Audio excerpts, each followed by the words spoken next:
All right, Kerry here from Homestead How, and on today's episode, we have Amanda from Carnivorous Me on YouTube. How are you doing, Amanda? I'm doing excellent. How are you today? I'm doing great. Thank you so much for being on here.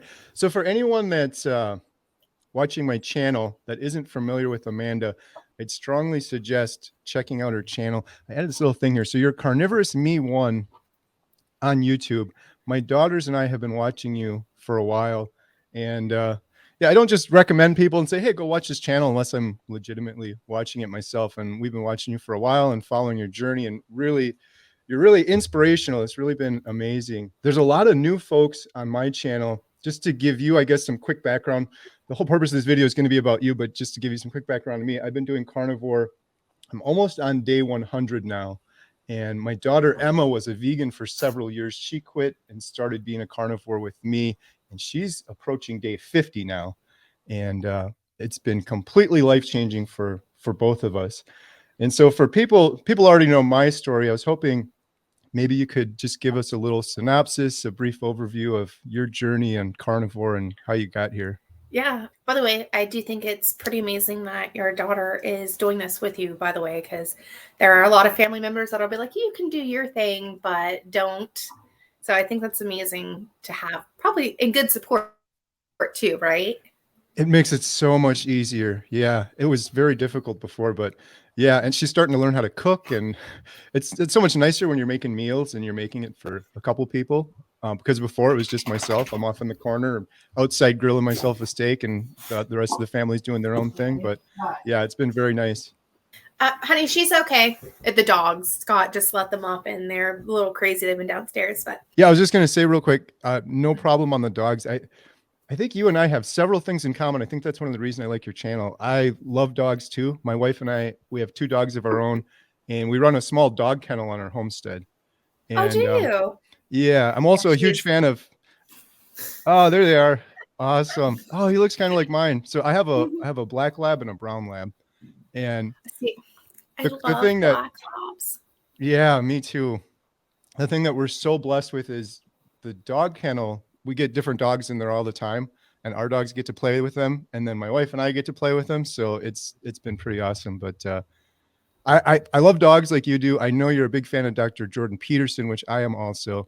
And Yeah. I guess on a sadder note, I know that one of your parts of your journey is struggling with depression, and that's been a big thing for me as well. So that's why a lot of your videos have resonated with me. But I could talk about dogs like all day long. Like she yeah, is a black lab whippet.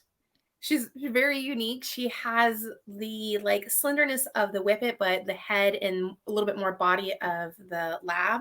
And Rosie, you can't see her, but she's up on my wall there. She was a black lab chow, and she's the one that died 3 months ago. yeah, I love black labs. I love labs and goldens, but black labs are like where my heart of hearts at. My story.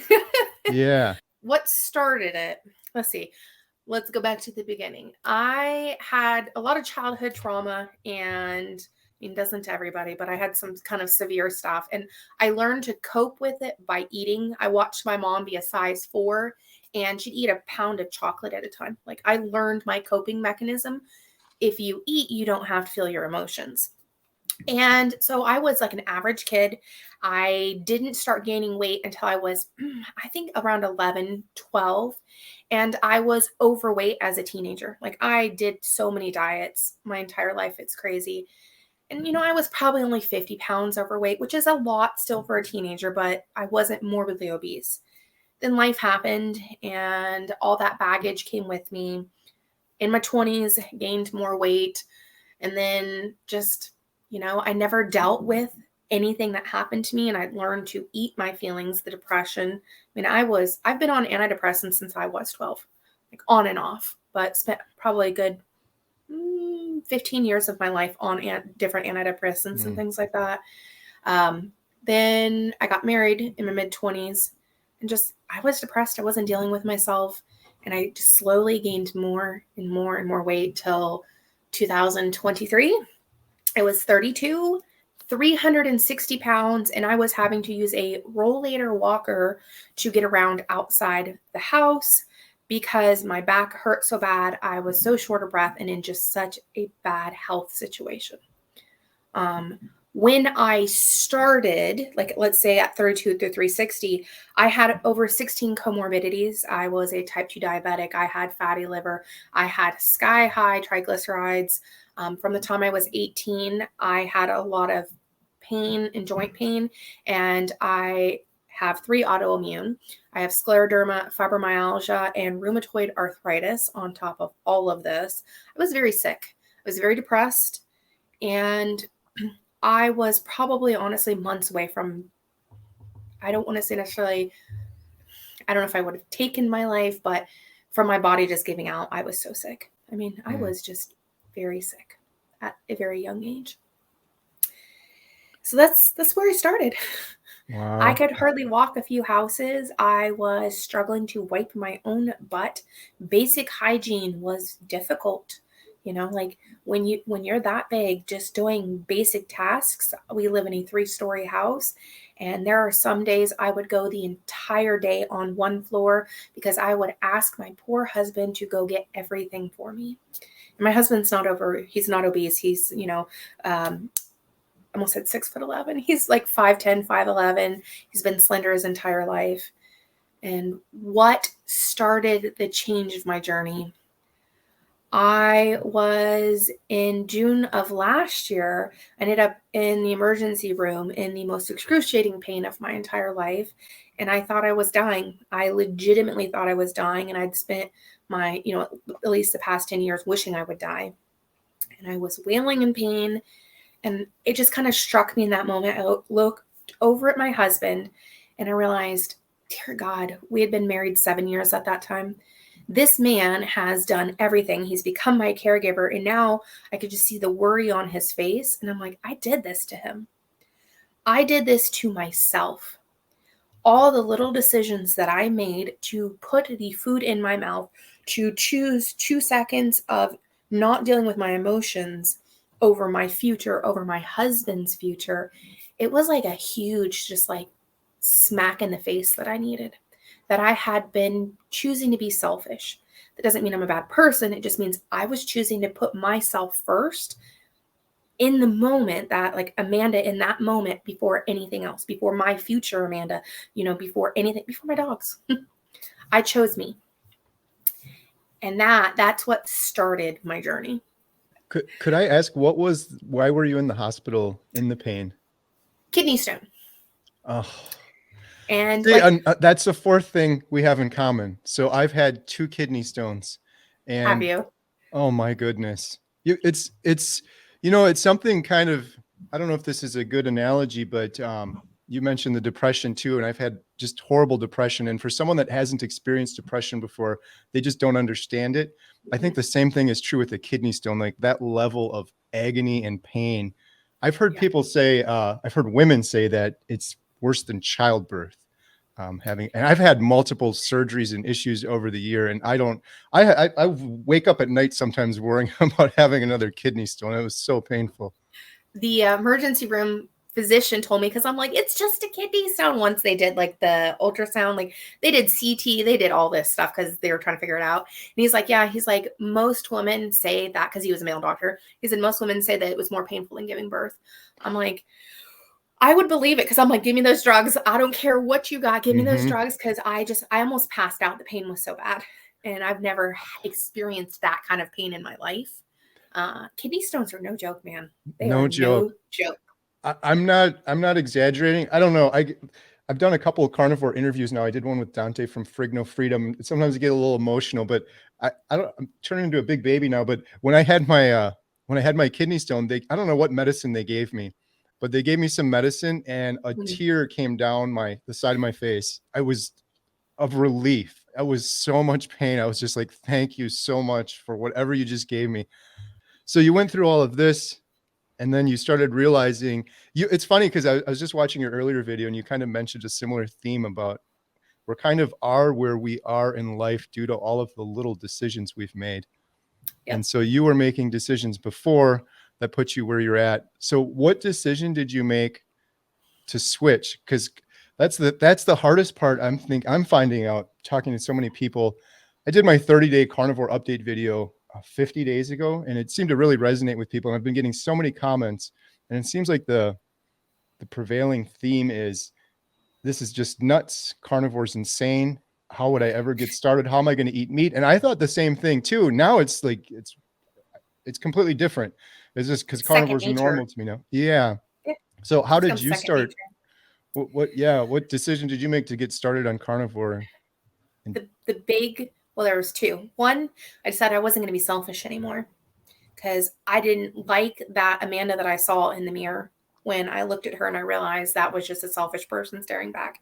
And the second thing was coming to the realization and acknowledgement. Every choice I made, eating what I wanted got me where I was at. So obviously I needed to do what I didn't want to do, which was give up all the carbs, all the sugars, and eat meat. And that's why carnivore works so well. It allows, because I'm a binge eater, I will be the rest of my life and I have to deal with that, and that's fine.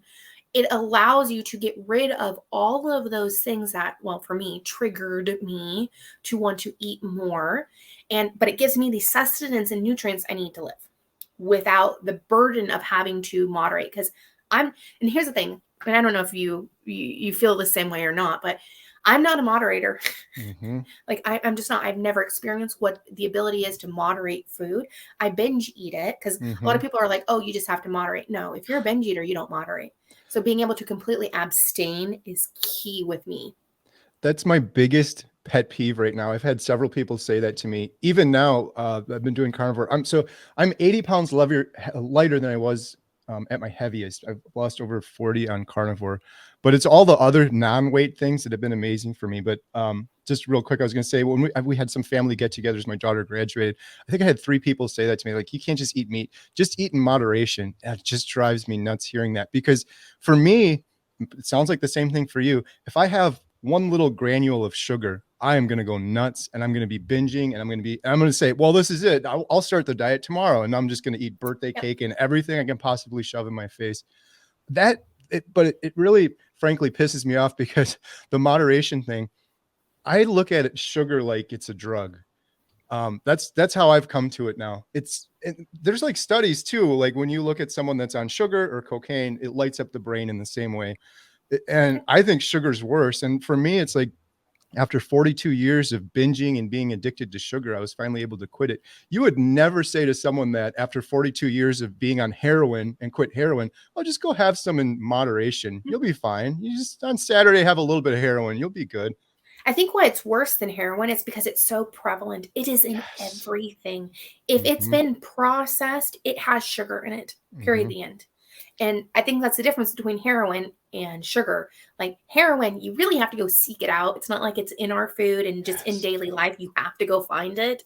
And with sugar, it's like you blink and it's there.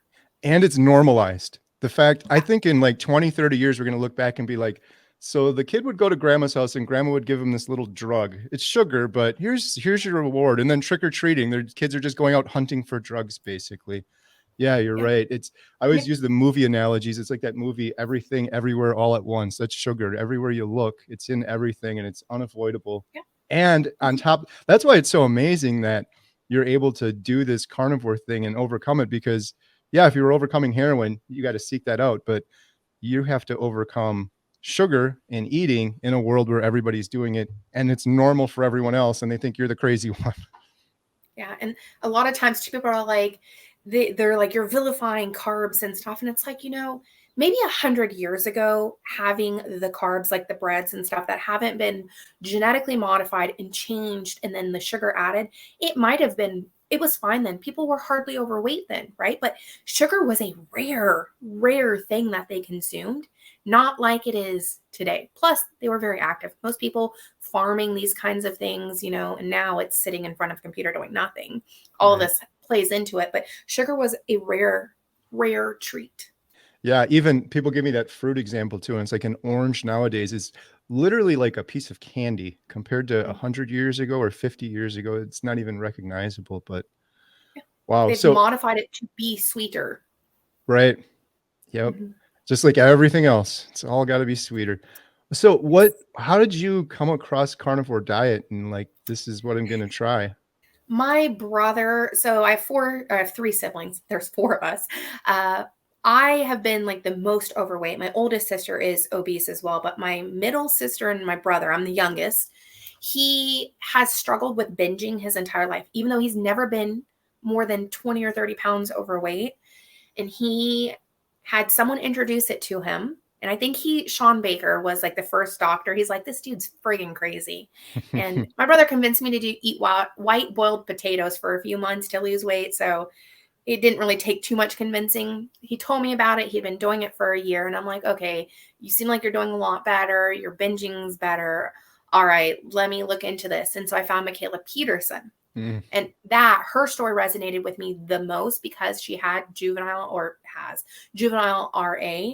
And I'm like, okay, I have all these autoimmune issues. And it had gotten to the point where the weight was limiting me, but then just basic tasks like using my hands because of the RA and the scleroderma, just doing anything like typing on the computer, 2 hours, my hands would kill me. So just basic things were causing issues. I saw her, I'm like, okay, she's had this greatest success because, I mean, she had her hip replaced and her ankle replaced when she was quite young because of the damage from the juvenile RA. I'm like, if this is helping her, then I'm willing to do this. And here's the thing. I was like, okay, it also gets rid of the carbs and the sugars, the things that I am unable to moderate. I'm like, this could be a win-win. Help autoimmune, help me feel better, also deal with the binging. And then I'm like, okay, I'm doing it. Thank goodness for the Peterson family. Yeah. Because so many people have found Dr. Jordan Peterson. They saw him on Joe Rogan. I watched him.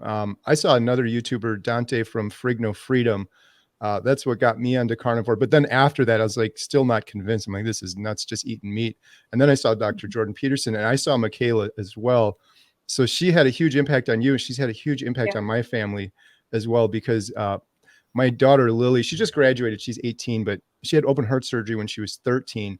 And all of that went well, thankfully. But for about 5 years, she had this skin condition called HS, and it's kind of like acne. It was all over her chest and back, but it's incredibly painful.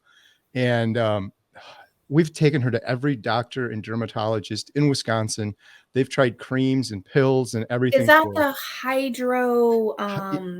Yeah, I should remember what it is. It's Hydra something with an S. I can't remember, but that's what it is. I've actually experienced this, but not that young.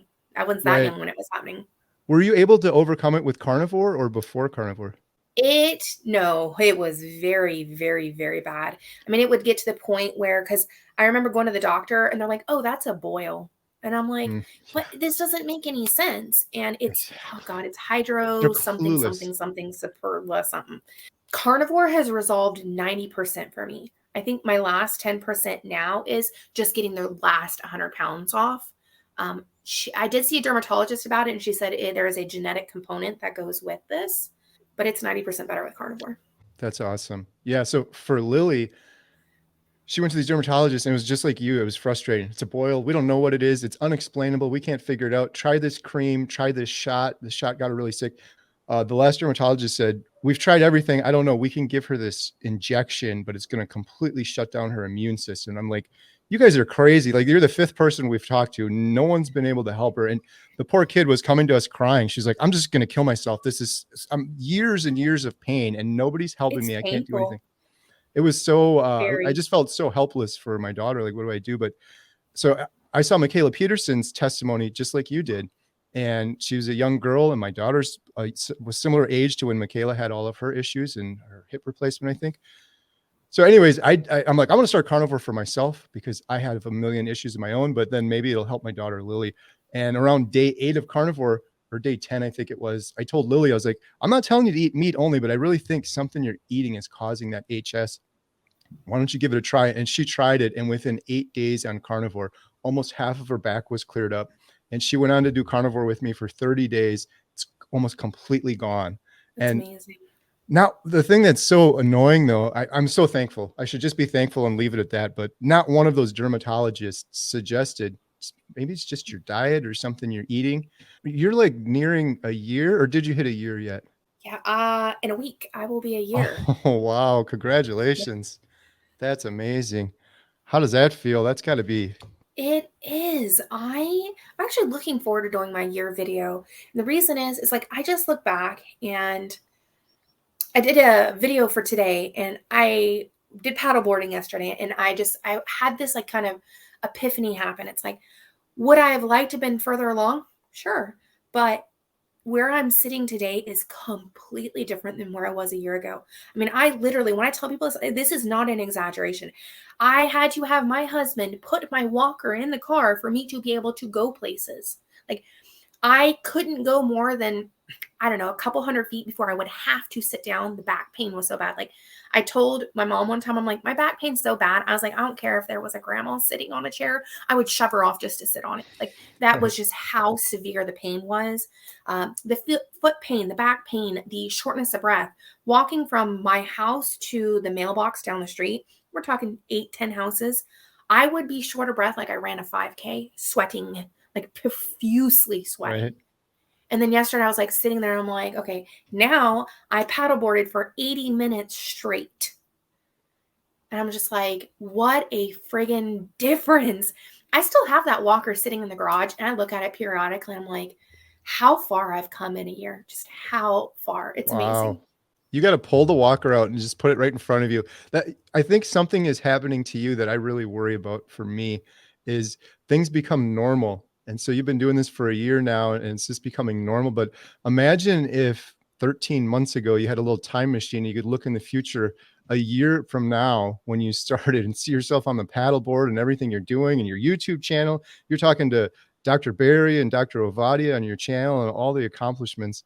Yeah, you should be so proud of yourself. It's amazing what you've done in 1 year. It's especially when you have the depression too. You're not just Yeah. doing obesity. You have to overcome depression, which Well, is a battle on its own. my depression had gotten so bad that it turned into severe anxiety. So I used to work in physical therapy, and I literally was going to patients' houses, seeing them, treating them, and it got to the point where my stress, my depression turned into like severe anxiety. I had to stop seeing patients. I would at sometimes wouldn't leave my house for 3 months. Like, I'm talking step outside my house, not just like go to the store. I wouldn't literally leave outside my house for 3 months at a time. My depression and anxiety were so bad. It was to the point where, I mean, it was literally debilitating. I think I probably would have qualified for disability. I mean, at that point, because I was just unable to live my life. Mm, To have such a drastic change that we hike, we bike, we paddleboard. I I think that one of the biggest changes I noticed in the beginning after a few weeks was I no longer worried. I didn't need the walker, I think 5 or 6 weeks in. I stopped having to use the walker. I no longer worried about going places and having to think about where I was going to sit down. mm, Or would I, if I sat in that chair, am I going to break that chair? Like, those thoughts evaporated. And unless someone's actually experienced that, that is the heaviest albatross ever.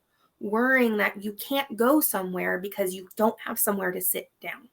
mm, I feel very appreciative because I think it's very easy to, as you said, things become normal. mm. That when I have these moments, I actually can go back and look and see myself. I can hear in my voice. Granted, I still have a little bit of something from being sick and having COVID this time, but seeing my body language, seeing and hearing my voice, and seeing myself and where I was at, it's like, wow, what a reminder. Mm. Yeah, that's wonderful too, since that's one of the added benefits of documenting things on social media and YouTube and Instagram. So nice you can be accountable, but then you can look back and really see your progress. Because yeah, it's easy to just you start losing a bunch of weight and then it becomes normal and then you just kind of take it for granted a little bit. Yeah. It always ends up happening with me and it's something I worry about, but I'm trying to write a lot of things down to remember. I keep new things keep popping up like, oh, this elbow used to kill me all the time. I didn't even realize that was an issue and it's no longer bothering me sort of thing on I COVID hope anymore. you're keeping a non-scale victory journal. And if you don't, this is what I suggest to everybody. I wish I'd started this right at the beginning. I have pages and I put the month that I did it in the Wow. year. I have pages of, and these have nothing to do with weight. This is just the victories. And I think this one, oh yeah, like this is my favorite one. Met Jordan Peterson in person. Awesome. Um, because I wouldn't have physically been able to do it. Like, I actually got to meet him and talk to him. It was amazing. But this is something I strongly recommend to everybody, because then when you take for granted the weight, then you can look back and be like, but I wasn't able to cross my legs, or I actually stopped wearing a seatbelt and sat in the back of our SUV because I was too fat to buckle the seatbelt. And now I wear Wow. a seatbelt every day. Well, when we go in the car. I'm making notes here and there, but yeah, if I had a whole, Find a journal, write yeah. that stuff down. You'll forget Oh, it. You will. You will forget it if you do not write it down. Yeah. so what about the anxiety? How has that subsided at all on carnivore for you? 99.9%. See, I love It's hearing that. oh God. Would you have even met Jordan Peterson before, or would it have been No. an anxiety issue? I wouldn't have been able to even like get in the car because right what I think really what propelled the anxiety forward is I was leaving a patient's house and I made a left turn and someone ran a red light and T-boned me and Mm, totaled the car that I was in, and that really started the anxiety component about it. And then funny enough, like 4 weeks later we were rear-ended in a hit and run, like someone rear-ended us and ran off. And that was like, okay, I'm done. I'm done going in life. Carnivore, how do I say this? Carnivore is not a cure-all. What it did is it allowed and opened up the space that I could deal with the mental health, with the anxiety, with the binge eating. It gave me that space versus before my diet and everything that I did, it was just like this heavy burden, literally this heavy burden of just what I was eating and feeling. I didn't have the room to move around and deal with what was going on. And that's what carnivore has done for me. yeah, because that's been one thing for me. I've had horrible anxiety my whole life. Like I've mentioned this before on my channel, but I used to have phone calls with clients at work, and on my lunch break, I'd be like, speaking of car crashes, I'm like, I'll just crash my car lightly. I'm not going to hurt anybody, but I'm going to just crash my car into this tree. And then I don't have to talk to this person before. Just talking to people was just so much anxiety over silly things like that. And now I don't have it. It's like completely gone on carnivore. That's been one of the biggest things for me. Well, there's been a million other things, but that's been one of the biggest things is not having anxiety. And now I'm meeting more people that I wouldn't have met otherwise because I wouldn't have opened up and talked to them. So I was having panic attacks, like on yeah, the ground, can't breathe, panic attacks. And I have not had one in an entire year. Haven't even come close to it. It was my anxiety was so bad that we have our own small business. My husband would just go, and I'm like, oh my God, what's going on? Someone's died. We're going to be homeless and on the street. Like, that is exactly how fast I would go through the anxiety. He's like, right. all I did was huff, and it doesn't even have to do with work. And a poor husband is having to deal with like that, going from 0 to a trillion every 2 seconds. And now I'm just like, he huffs or something does happen, something goes wrong. It's like, all right, well, we'll deal with it. Right. Whatever's going to happen is going to happen. We are both very lucky to have good spouses because yeah, I've experienced the same thing. And in retrospect, I just feel so foolish because it was like all of those things I spent so many hours worrying about and literally sleepless nights, like, oh, I got a call tomorrow. And then I'm like tossing and turning all night.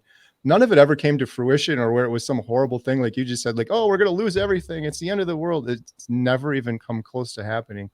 I think I've said to people, the mental health changes that I've had on carnivore are worth the price of admission alone. If I was 40 pounds heavier now and had all the other issues, I would still be doing carnivore just for the mental health issues. I think that's a hard thing to convey to some people is all these non-scale victories on carnivore because it's mostly the entry. I think for a lot of people is the weight loss, and it's understandable because it's visible for people when they see like how much weight you've lost and then they want to get in for that reason. But yeah, it's hard to describe to people. It's carnivore for me has been worth it on so many other levels beyond the weight loss. I think for like the morbidly obese people, I mean, the weight plays directly into the mental health too.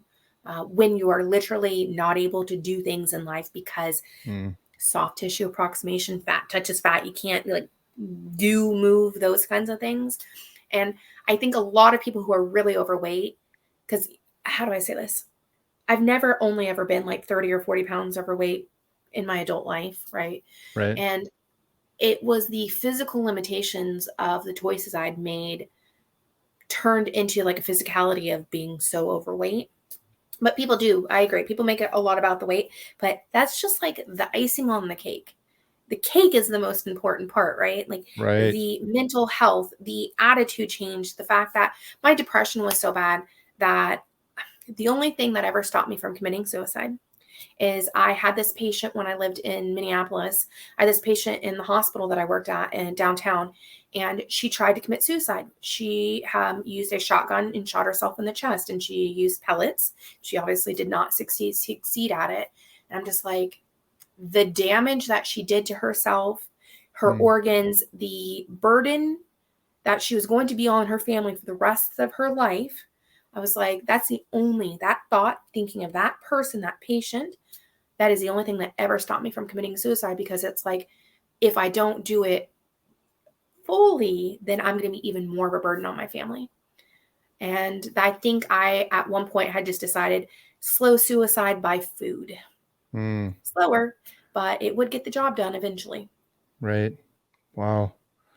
Yeah, it's so sad. Yeah, it's hard talking about depression, but yeah, I've been on every SSRI as well for years, and it seems like for whatever reason, carnivore is the only thing that's been able to really help me significantly. Yeah, we used to have this detached woodshed on our garage, and there was no windows in it. I used to just go sit down there for hours because I couldn't bear to be around my family. I was just so miserable. And I remember it's a celebrity that had committed suicide, and everyone was saying like, "That's how could he do that to his family? It's so horrible." And I was in such a dark place. I was like, "Oh, I totally understand how he could do that, because like if I did that, yeah, it'd be horrible for my family, but then they wouldn't have to be around such a miserable person anymore, and it would be much better for them.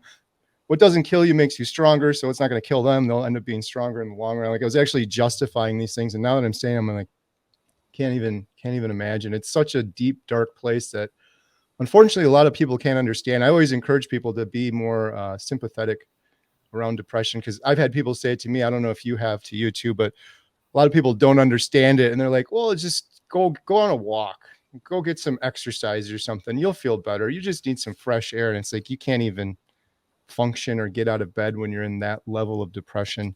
It's like being in the deepest, darkest part of Earth where not an ounce of light shines. Mm-hmm. Yeah, just Yeah, hopeless, completely hopeless. That's 100%. yeah, that's one of the reasons. Like, so I did this 30-day carnivore video. I've been doing homesteading videos for years. We just hit 100,000 subscribers after 8 years on YouTube, so that was Woo-hoo! pretty awesome. Yeah, That's but amazing. thanks. They sent me the little play button plaque. That was my end goal. On a happier note, 8 years into YouTube, that was my end goal. They sent me the plaque. I just opened it up in a video. It had the wrong name on it. They sent me the wrong plaque. It's pretty funny. No. I contacted the person because I felt so bad. I was like, "I'll overnight this to you. I'll just pay for it. Don't worry about it." And she's like, "They sent me the wrong plaque too." So she got one from someone else, and it wasn't mine. Anyhow, they're sending me a new one. But my plan was, I'm just going to do this one 30-day carnivore update video, because it's just been life changing for me. The depression, anxiety, my sleep. I used to be on a CPAP machine. That's gone. My biggest thing was I had this terrible arthritis in my elbows, and I didn't realize it because now it's gone. But my lower back, I've always had lower back pain. And then my foot, my right toe, for the last like year and a half, I had so much arthritic fluid in my toe. They thought it was gout, and they gave me all this medicine, and it didn't work. For a year and a half, they kept messing around and upping the dosages, and nothing did it. And that's what convinced me to go on carnivore. And almost every one of those things is completely cleared up. So it's just been amazing. So I did that 30-day update video. I was like, I'm just going to do this one video. I got so many comments from people, and it really resonated with me. And kind of what I think you mentioned this on your video today is, if you could just help one person out there. For me, I wish I wish so badly I knew about carnivore years ago when I was having suicidal thoughts. I know there's other hopeless people out there right now today that have never heard of this, or they don't know that this is an option, or they're hopeless like both you and I were. So I did that one. I got so many comments on that video, like, "This is so inspiring. Like, I got to try this. I'm going to do it." And now since then, I've had people, because this was 50 days ago, I've had people say, "I started 50 days ago. My arthritis is gone. I'm sleeping at night." One of the craziest things, I don't know if you get this on your channel. I've had so many elderly folks, 60s, 70s, and 80s, thriving on carnivore for years. It's unbelievable to me. Like, do you get this on your channel at all? I do. I do. It's amazing. I'm so happy for them. I can't imagine myself being 80 years old and eating the same way and then being like, maybe I will because I'll be fed up, but you'd think you'd be set in your ways more. But so many folks, years and years, and they're thriving. They're telling me like everyone's scared of old age.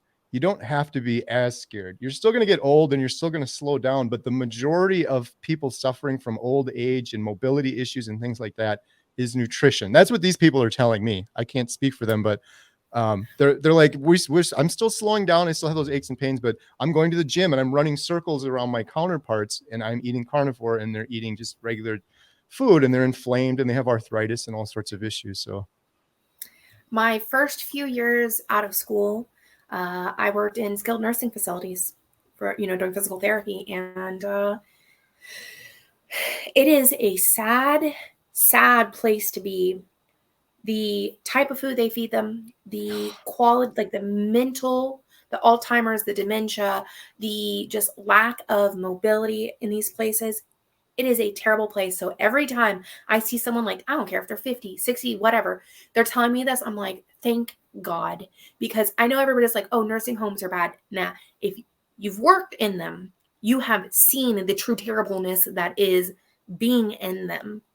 And so I'm just like so happy for them. Every time someone says that to me, I'm like, kudos, like, oh my God, kudos to you, because you do not want to go to a skilled nursing facility. right. My daughter Lily, the one I was talking about before, she was working in a nursing facility a little bit last year. And it was after most of COVID stuff was done, and they wouldn't allow them to leave their room 24 hours a day. And this was like, I don't know, 2 years after COVID. It was still there. It was just horrible. We weren't really even joking, but I'm like, we got to just go there and break one of them out or something. I can't imagine being in this confined in the same room. And then, like you said, the food that they're feeding them, and yeah, it's heartbreaking. On the flip side, it's so inspiring when you get those comments. And so I was like, I'm going to just do another update video about my carnivore experience on day 40. And I did that one and it was the same thing. You get even just getting one comment like that. Cause before that I'm doing homesteading videos and it's like, hey, we built a chicken coop. We built a goat house. Here's just playing with our dog kennel outside. And they're fun videos. But something like this, when you hear someone and their whole life has been changed forever and people that have been doing it for years too, it's so inspiring. So yeah, I've It kind of is. gone down the carnivore diet rabbit hole now, and I'm just doing a bunch of carnivore videos. But I know people appreciate that. And, I do too, because here's the thing. There are so many people suffering in this world. There are so many people suffering depression, anxiety, obesity, just illnesses out the wazoo. Something that people tell me, like, probably the more negative comment frequently is like, oh, you went from one, extreme of binge eating to another. And it's like, it's not even comparable. It is not even remotely comparable. Not eating what I want, but being able to live the life I want, or eating what I want and then not living the life I want. Like, what's the scale? Like, giving up things I would want to eat, sugar and carbs, for being able to be in life, be about life, it doesn't even compare to giving up eating things I want, not even in the least. I think the one other, like, I shouldn't say one, there's handfuls, but the other thing is, one of my favorite comments is like, you're going to get type 2 diabetes or you're going to have a heart attack. And it's like, I reversed, like, I cured my type 2 diabetes, not in remission. I am no longer a type 2 diabetic in any way, shape, or form. I haven't finished my blood work yet because I'm one of these people that they have such a hard time getting blood out of me. But I got my fasting insulin back and I started off at 14, which is very high. It's 7, which is now considered normal. My A1C is like 5.4 last time. wow. And I was at 7 point something when I started. My fatty liver's reversed. My autoimmune is like 90% better. I'm on half the dose of my antidepressant / anxiety medicine. Hopefully in the next few months I can get completely off of that. I don't know if you've been able to wean yours down at all. Yeah, fortunately, I was able to do that before I started carnivore. I had some success. I yo-yoed on keto, and while I was doing Mm. keto, I weaned off of it. Um, when I started doing keto, it seemed to really help with my sleep, but nothing has been like carnivore so far. But yeah, every one of those things you just listed probably adds another 5, 10 years to your life. but everyone was always just like, I want to see your LDL because you're going to drop dead tomorrow because of it. I did a video a while ago. I found this calculator online. It asks you 40 questions about your health and your family life, and then tells you how long it thinks you're going to live. And so I did my, Wow. yeah, who knows how accurate it is, but apparently they studied like thousands and thousands of people for this thing.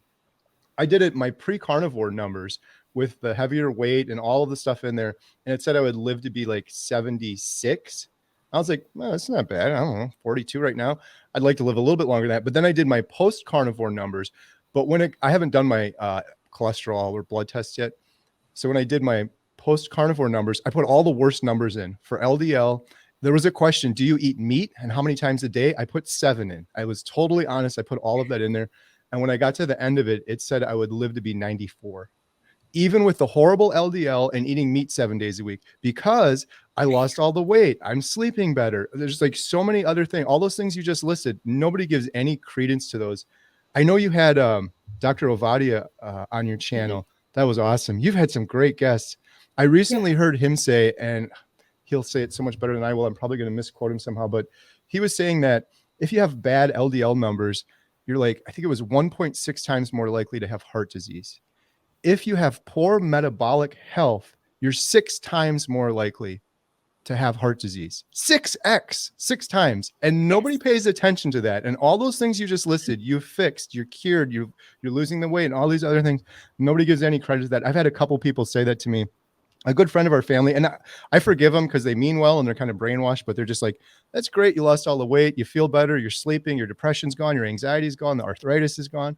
But I want to see your LDL numbers because you're going to just fall over and die tomorrow. Those numbers are going to be horrible. And people don't even interpret those numbers correctly. That's a whole other discussion. But Yeah, because I actually about every 3 to 4 months I do all my blood work, and I actually have a cardiologist. I don't have heart problems. What it was when I started this, my PCP was like, "Well, your cholesterol's high," and I'm like, "Well, I'm doing this," and he's like, "Well, I'm going to send you to a cardiologist." And funny enough, the cardiologist does ketovore. oh, He was awesome. all for me doing this. And I actually have notes on my website that I actually took like screenshots. And he's like, okay, it's expected with a animal based diet, your LDL is going to go up. What's important is your triglycerides to your HDL ratio. Because my triglycerides were 343. And I want to say my HDL was like 39, which is low. They want you over 50. I mean, I believe my ratio was like 6 or 8. Last I checked, it was 2, and they want you under 1 and under. And so it's Wow. like, you guys are all worried about the LDL-C, which is your LDL cholesterol, not your particle size. And so when people say that to me, I'm like, I roll my eyes. I'm like, you guys don't even understand. LDL calculated in the basic, what your PCP orders, it is a calculated number. It is not actually quite true because they don't look at your blood work, they calculate it. Hmm. And so I always suggest people, if you are really curious and concerned, to do an advanced cardiac IQR panel, and it tells you your particle size. That's what matters, are your LDL particle. I always explain to people, the LDL-C is like how many passengers that are in the taxi. The particle sizes is how many are on the road. And when you're talking about congestion and heart issues, we care about how congested it is, not how many passengers are in each vehicle. So that's why the LDL-C, it's a completely useless metric. Getting the full panel done is what is very helpful. I just had mine redone. I had it done 6 months ago. And actually, because I had COVID, we had to move my appointment back to the 29th of this month. Um, my particle sizes, the number of particle has gone down. Like my LDL, it was high. I was like 8,000 something, and it's now down to like 6,500. Still slightly elevated, but you can see the trend is going down, which means it is better. I'm getting Right. healthier despite my LDL-C going up like 20 points. The particles are going down, which is what actually matters. You Because just, you're in the beginning. Go do it. right. I'm going to go do it. My mom joined me on the carnivore journey as well. Oh, She's had sweet. amazing success, but she went and had her blood work done and she was flipping out. I was like, Mom, just relax. Hold on. One of the things I think she kind of messed up too is she did it so early on. I've heard some doctors say you got to give it a little time because when you start carnivore, if you do it right away, your hormones are fluctuating and your whole diet's changing and stuff. But I'm gonna tell her these things you just said. I've watched so many of your videos. Do you have a dedicated video on what you just said? Because you put that better than I've heard anyone say it before and made it clear to understand it. And if Oh, not, could you do a video on that? Because that was awesome. That's like I so I hear it do. so many times. I'd love to people just be like, go check out Carnivorous Me. She could explain this better. I don't have time to explain this to you, the LDL I thing. I do. It's a really old video. Honestly, I'm looking back. I'm like, I think I need to redo because people ask me all the time, how do you start carnivore? How do you start carnivore? Yeah. And I've kind of adjusted and changed how I would go back and do it. So I'll just make it another one. I'm actually going to try to convince my cardiologist if he'll let me record our session when we're Oh, talking. And I'm like, I can omit your name because I have been very conscious about that because these doctors are part of these medical groups and things like that. I'm like, I don't even need to mention your name, the location, but if I can just record our conversation, I think people would love to hear exactly from your mouth what's going on because you are an actual cardiologist. I might do that. that would be See if they'll let me awesome. do it. Yeah, that would be a Mhm. great video. That'd be so helpful for people. Yeah. I think that's one of the For biggest roadblocks for carnivore, right? 'Cause that's the biggest thing I hear. I would do that, but I'm gonna die of a heart attack from eating meat or my cholesterol's gonna go up. It's artery clogging when you're having high fat, high carb because of the inflammation. And see, that's what LDL does. It's like the band aid that bandages the damage inside our arteries. But we need that. Without that, that would be bad. But you reduce the inflammation, your body doesn't have to do it. I mean, because it's like sticking band aid after band aid after band aid on an area that's damaged. And that's what starts causing issues with like actual blockages and things like that, Mhm. because it's a repeatedly damaged area and it just keeps putting plaster. Dr. Ovadia, his explanation was great. It's like having an old wall, plaster wall that's all cracked. Well, you put the more plaster on it, but you don't actually deal with why it keeps cracking. So then the new plaster cracks, and then you put more on, and then more and more and more, till literally the entire room's filled full of plaster because you never actually address the original issue of what's causing the damage. Remove the carbs, the damage stops, the inflammation stops. So then it doesn't matter that your LDL slightly goes up because you're not having to bandage the damage. And it's just people are so worried about the cardiac thing, and it's like, man, you are worried about something that is just not even a blip in my mind. Well, and the thing The is, those people probably should be worried about it because they have the inflammation and they're eating the opposite way. They're Yes. not doing that. They're doing the opposite. And yeah, the wrong thing's getting blamed. The more I've been on carnivore, the more I feel like I'm kind of in the twilight zone where I'm having these realizations and conversations like you. And it's like, are we the only ones seeing this? It's like so clear too. Like the inflammation. I said this in a video before. I was like, you deserve to live at least one day of your life with like almost no inflammation, because that was my thing. My hands, I used to have it everywhere and I could feel it in my elbows and my back. And it feels amazing to live without any inflammation. So many people are going to live their whole lives never feeling what that is because it's just constant yeah, carbs and bread and junk food. and it's not just them, it's the doctors. My PCP, he has completely changed, like 360. I'm so proud of him, but I stuck with him. And part of I think what changed his mind is here you have me, 30, obese, sick, and then my husband's 16 years older than I am. Tall, slender, but what is it called? Tofi, thin on the outside, fat on the inside. He was a Mm. tofi. Um, his LDL actually went down like 20 points, even though he's literally eating the same thing I'm eating. Huh. All of his numbers got better. So you have two people at the end of the spectrum, different genders, different ages. And he's like, okay, I can understand why, you're so obese, you lost weight, you got better. But here is Scott, tall, skinny, but all of his stuff, like my doctor's super fit.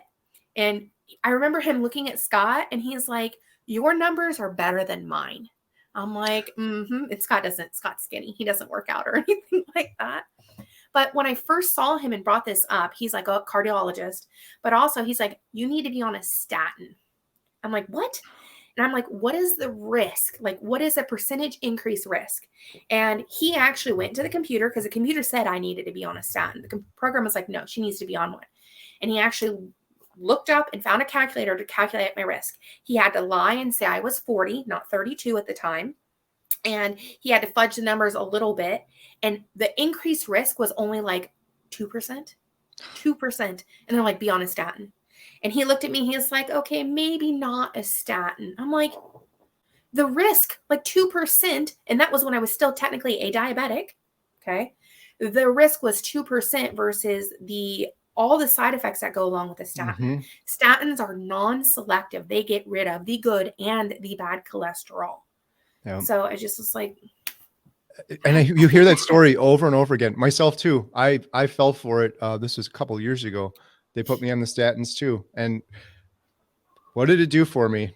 And then all the unintended consequences you have, all for, yeah, you said 2%. And now there's a lot more science and research coming out. It's just like basically just useless. And they're pushing them for everyone over and over again. It's, yeah, it's the more I've been sad. doing carnivore, the more I'm seeing these things like this is everything in the world is backwards. Everything that my doctors have told me before, if I would have just like done the opposite of, I did a video a while back. I pulled out all my pills from 10 years and there were statins in there and there was antidepressants and medicine for sleep, medicine for acid reflux, all these pills. And I'm like, now I'm thinking back, I don't remember taking those pills. And then like, oh, I feel great now. It was always, I got to get a refill or maybe I have a slight band-aid. And now on carnivore, none of those. And every ailment that I had for those pills is gone on carnivore. Yeah. It's all Oh, nutrition.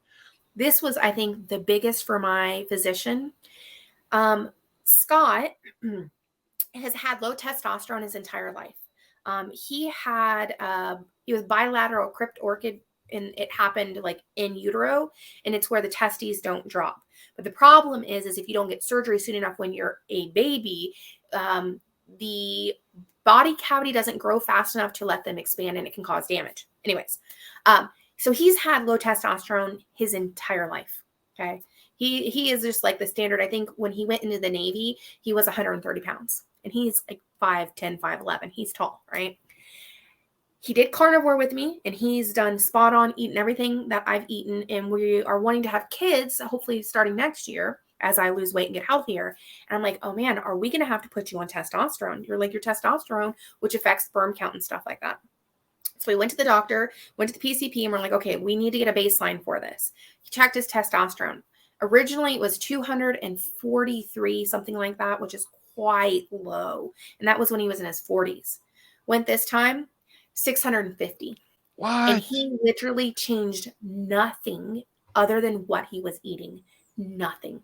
That's His amazing. testosterone is higher than 60 or 70% of males his age bracket. That is And so so awesome. I, to me it's like, okay, what majority of men have low sperm count and low testosterone mhm. throughout the ages, teens, 20s, 30s, 40s. And it's like, okay, if all he did was eat more meat, eat nothing processed, what is going on there? Like, that was, I think, the biggest eye-opening moment for my physician. Was like, he's like, okay, this is weird. How do That's you just change your diet, but you've almost tripled your testosterone?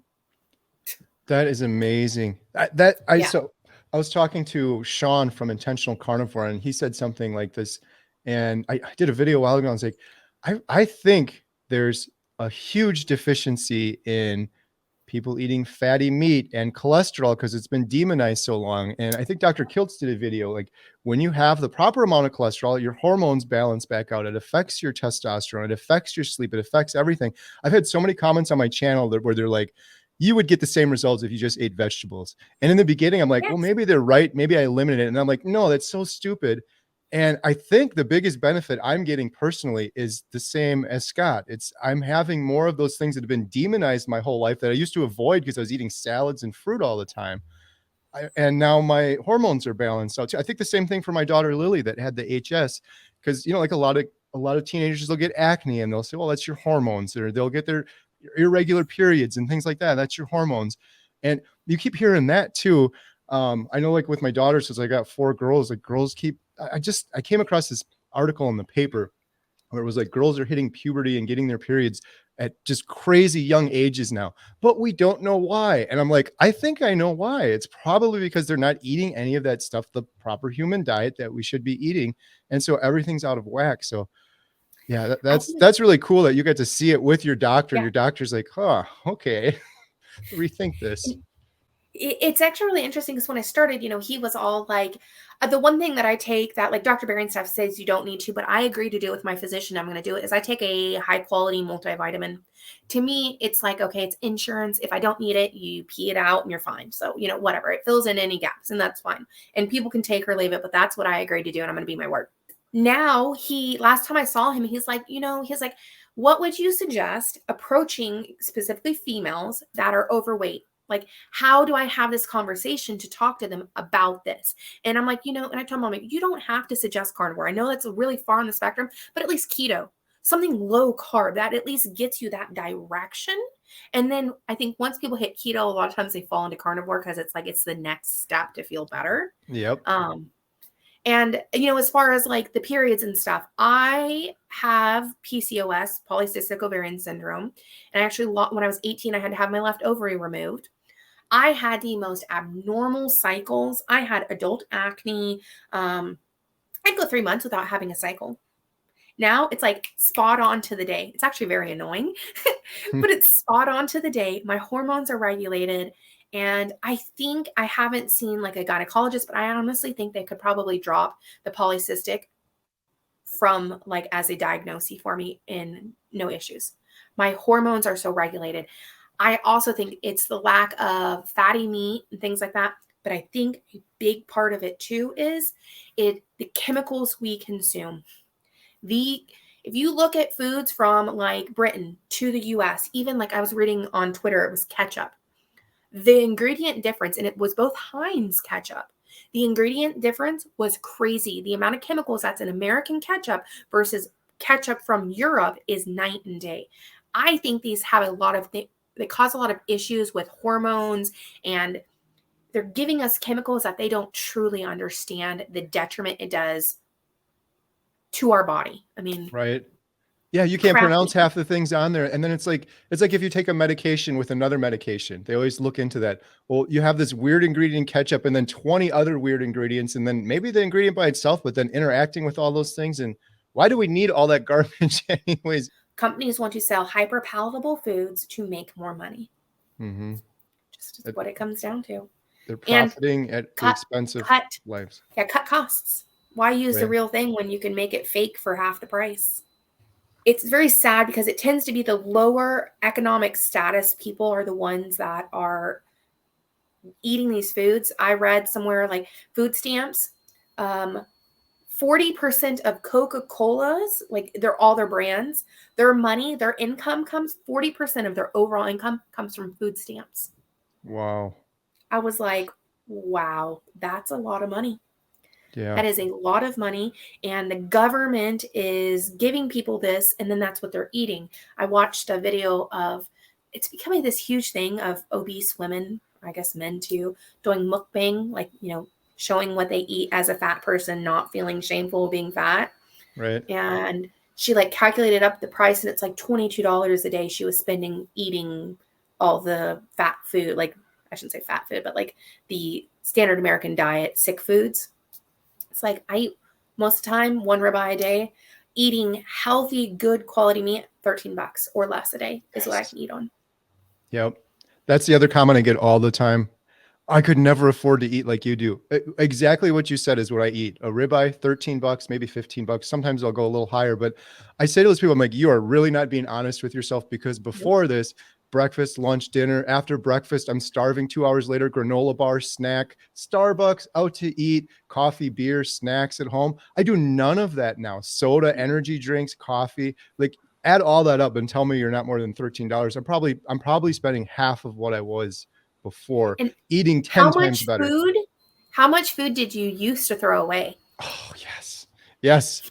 It's sad how much it drives me insane, but yeah, all the time. And I always had good intentions, but I'm going to eat a salad. And then you'd go back in there and half the salad's brown and it's slimy. Oh, I got to throw that out. I throw nothing away now. Nothing gets wasted. Even the bone if I have a bone in ribeye, we save the bone and we make bone broth from it. Nothing's getting wasted now.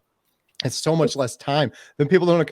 I could go on for this about an hour, but people don't talk about the time. Like how much time before, oh, what are we going to eat for dinner? Let me go find 27 ingredients and mix it all together and do a recipe and then have leftovers. And now it's just boom, steak, eat, done. On to the next thing. It's so liberating and free. It is. That is actually, I don't think that's something people talk about enough. The amount of time I thought about food and then cooked it and then ate it, I feel like probably 50% of my day was involved in food somehow. And Yep. now it's in the morning. It's like, okay, what are we gonna take out to thaw for dinner? Ribeye or whatever, burgers, rank burgers. Take it out, set it on there. You don't even think about it till it's like, oh, it's almost 5. I'm getting hungry. Let's take 10 minutes, cook it, eat it, done. Yeah. So much more time. The other Less thing too. dishes. Oh Yep. man, less dishes, less time cleaning the kitchen. Less out to It's eat too. I used to go out to eat so much. Oh, this has been awesome. Man, it's already been over an hour. Yeah, I want to be respectful of your time. This has been great. There was one thing I wanted to tell you about quickly. Do you have yeah, another minute? yeah, go for it. Okay. So one kind, I don't know if you've heard about this. I'll just describe it real quickly. One kind of exciting thing I'm working on now. My wife and I have a lot of video background between YouTube and then we do video for business. And one thing that's I wanted to see that I haven't seen is a carnivore diet documentary movie. I know there's like the reverse series and that was awesome, but I haven't seen like just one thing. Like you go on Netflix or Amazon Prime and just see like an hour and a half documentary. What got me on keto years ago and it was life changing because, like you said, a lot of times keto leads to carnivore, and that was the case for me. Yeah, Was this old documentary? It's nobody's seen it. It's like 15 years old. It was called Fathead. It was by Tom Naughton. I don't. You I probably never watched heard. that. Have I you? watched that. Yeah. That's so cool. I tell it to everybody and no one's heard of it.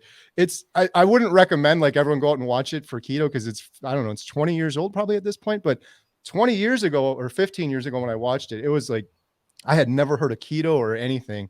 And he was getting into the science of how like all the LDL numbers and cholesterol and all of these studies that have been just completely fudged and faked and forged and bribed and all that stuff. So I started keto after doing that. So long story short, I'm like, I want to put together a carnivore diet documentary. And so I've been working on this thing for, geez, maybe a month or two at this point. And I talked to Dr. Anthony Chafee, and he's really enthusiastic about being involved with it. But here's long story short, here's what I want to do differently. I want to follow real people because this is the biggest thing that I think is so powerful is just seeing other people's examples, seeing your example, seeing my example. The carnivore doctors are awesome. I have so much respect for Dr. Barry, Dr. Ovadia, and I want to have those guys involved. But I want to, instead of focusing on them, really want to focus on real people and not just obesity, but the other big one that both you and I have experienced is the depression and anxiety.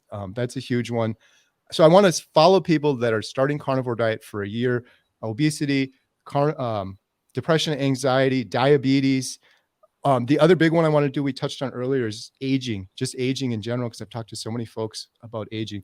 Follow them for a year, and then I want to try to get it. This is the big hope. Who knows if it'll happen, but I want to try to get it on one of the big streaming networks like Netflix or Amazon Prime or something like that. And I put together a website for this, and I am in a fortunate position. Like, I'm just, I want to do it as a passion project. I hate the fact that you alluded to this earlier.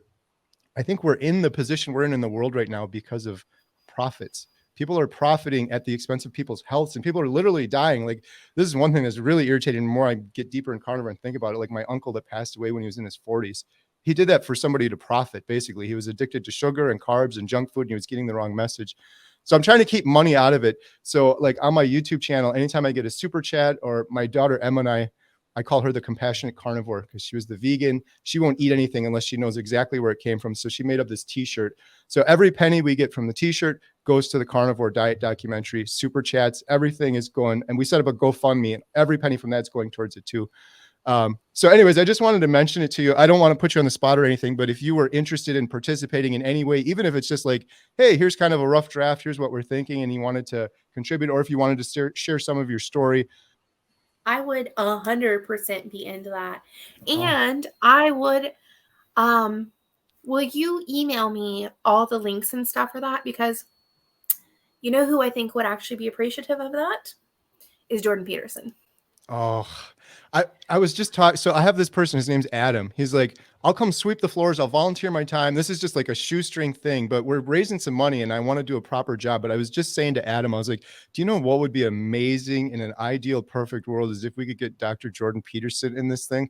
I have this like crazy dream. Well, I first had my first dream and that got met, and then the second one. So part of a big reason that I've been able to do so well with this is I read 12 Rules for Life. And I'm assuming if you're a Jordan Peterson fan, you've read it. And if you haven't, you need to. I read that and then I reread it right at the start of my journey. And it was like, I tell people, it's like this hug, and it's like a gut punch and hug all at the same time.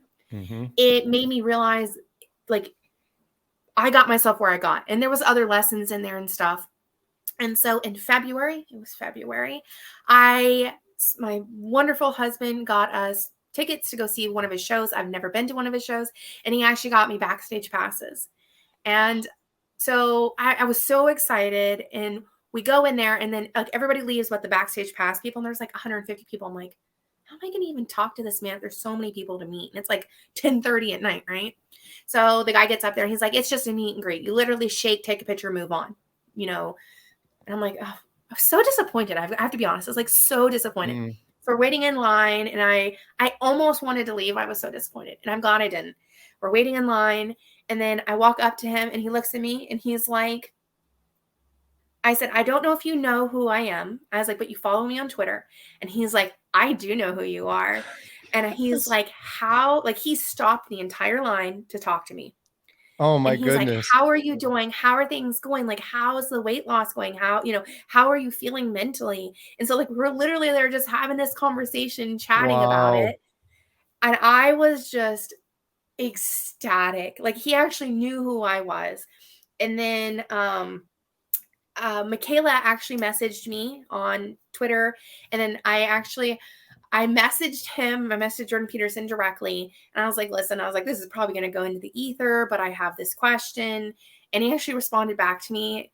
And like 2 weeks ago, he did some kind of post, and he actually added me. Like, he's like, go look at Carnivorous me. I'm like, oh my God, I love Wow. Jordan Peterson.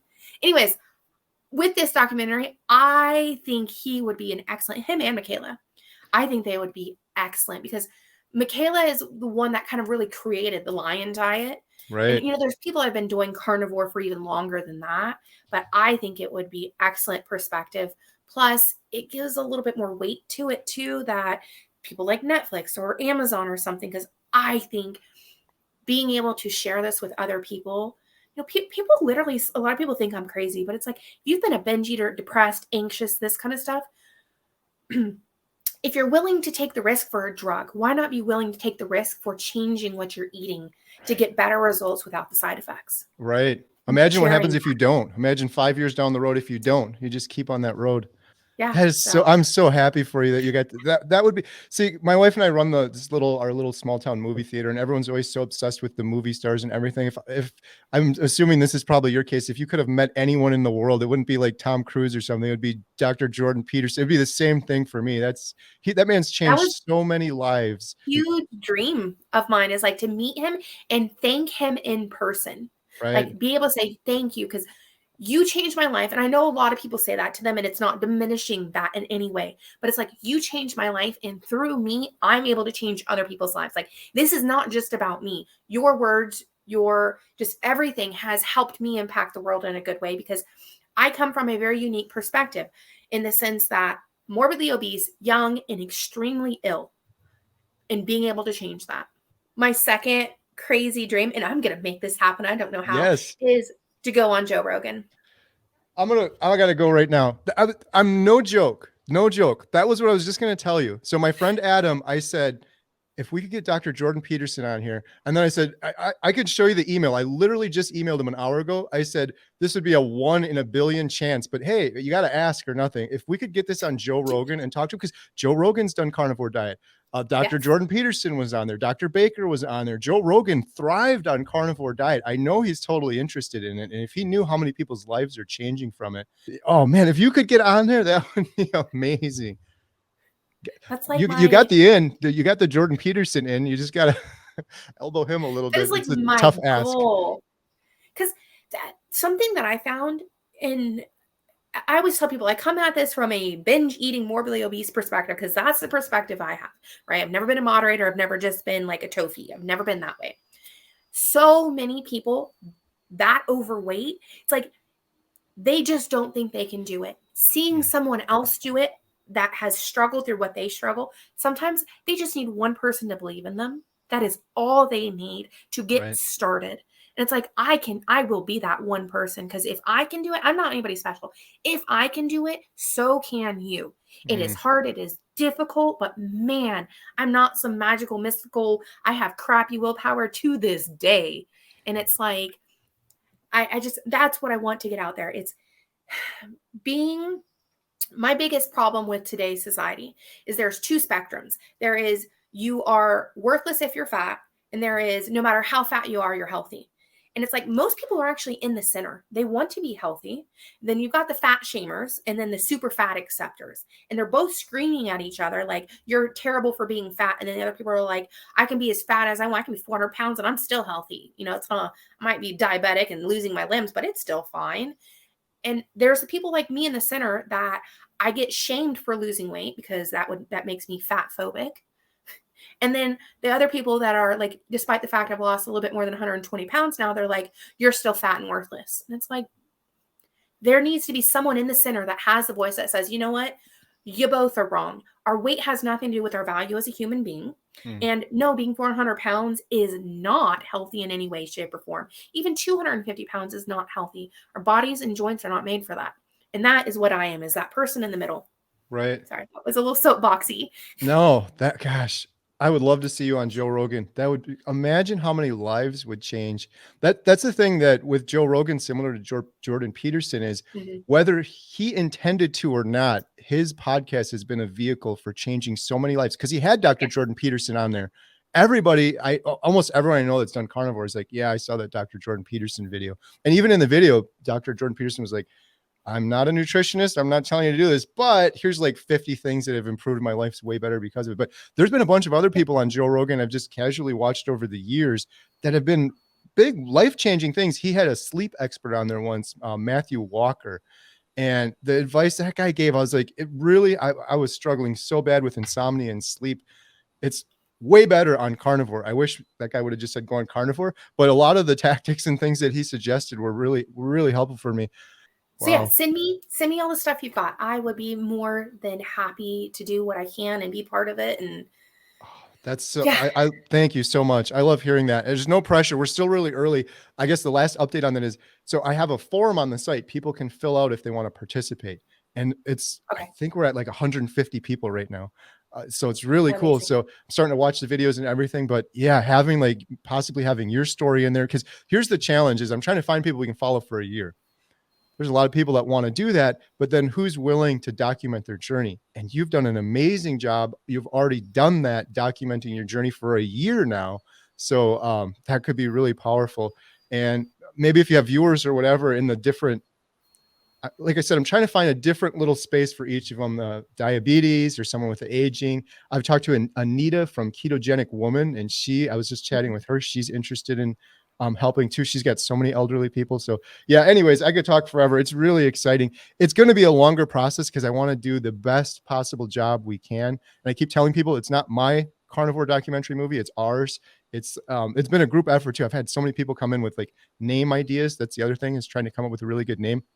And I guess the last thing, so Dr. Chafee's participating, Dante from Frigno Freedom, Sean from Intentional Carnivore, and then Dr. Barry.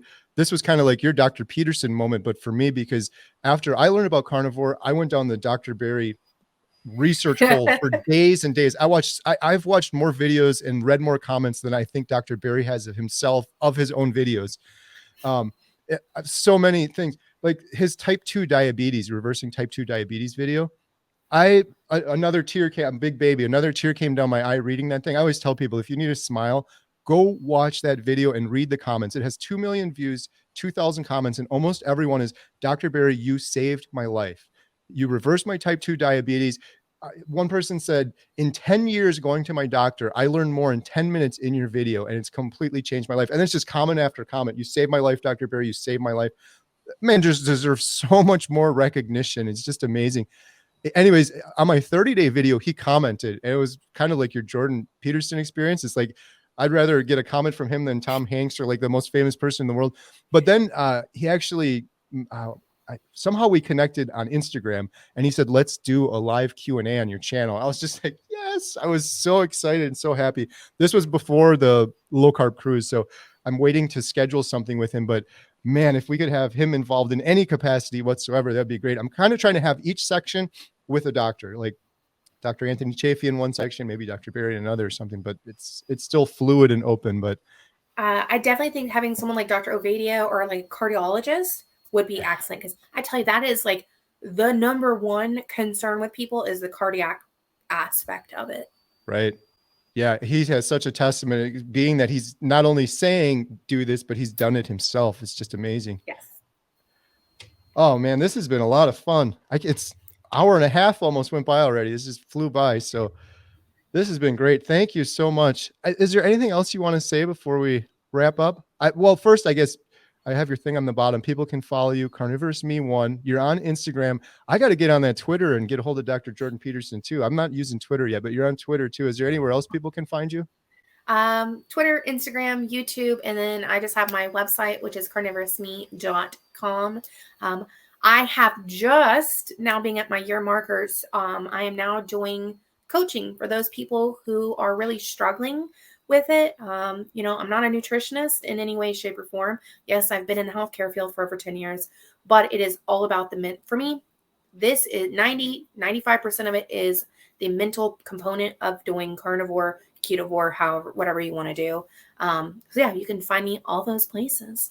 Yeah, I really encourage everyone to check out Amanda's channel. My daughter Emma and I have been watching it regularly. Every time it comes on, we get excited for a new video. You do a great job. I think it's because you're so honest. That's the thing we're missing in the world today, and the reason that we're in this place right now. But just sharing your struggles, good and bad, progress, everything with honesty. It's so much fun to watch. So thank you so much, Amanda. I really appreciate your time. And yeah, I'll reach out to you with some more info on the Carnivore Diet movie. That's very exciting. Thank you so much. Awesome. Thank you, Kerry. It was wonderful having this conversation with you. Likewise. Have a good day. We'll be in touch. Okay, bye.